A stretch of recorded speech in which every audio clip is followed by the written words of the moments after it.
Joo, no mutta mä voin alkuun kertoa. Terve vaan kaikille. Mä oon Aalo Ahti ja lentorepusta. Ja yritys on lentoreppu. Ilmavoima-aikojen peruja. Tehdään Ilkan kanssa verkostomaisesti töitä, että meillä on omat yritykset ja yhteisiä leluja, yhteisiä tuotteita.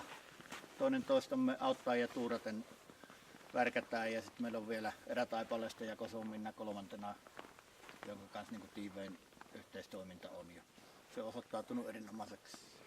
Olette tulossa tekemään, niin minä en edes tiedä nimeä. Tää on niin uusi homma, että ei Suomessa juurikaan tämmöistä tehdä. Nimetään se vaikka sitten liikkuvaksi seinäkiipeilyksi. Keski-Euroopassa, Saksassa suosittua. Sieltä nämä tulee nämä välineet. Siellä tätä kutsutaan, että tämä on tree topping. Puuhun nousma.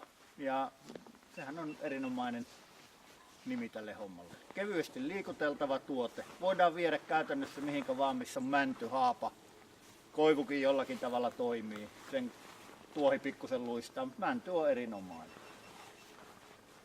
Otteita on monen kokoisia. Tää on helppo, nuo on isoja, niistä saa hyvin kiinni, niin niillä on helppo kiivetä. Ja mä oon laittanut ne vielä tuolla tavalla, että ne on aika lähekkäin toisiaan. Eli ei tarvitse hyppiä, ei tarvitse pomppia, että vuoroaskelin pääsee ja joku 30 sentin nousu niin kuin portaassa. Yläköysi varmistus tarkoittaa sitä, että te olette köydellä valjaissa kiinni. Mä varmistan alapäästä ja jos siinä tulee jotakin epäselvää matkan varrella, se näyttää vaaralliselta, niin minä pystyn teidät varmistamaan, ottamaan alas ja joka tapauksessa mä lasken teidät alas. Eli tää on sillä tavalla, että te nousette ylös ja kun te lopetatte kiipeilyn, te kerrotte minulle ja mä lasken teidät köyden varassa.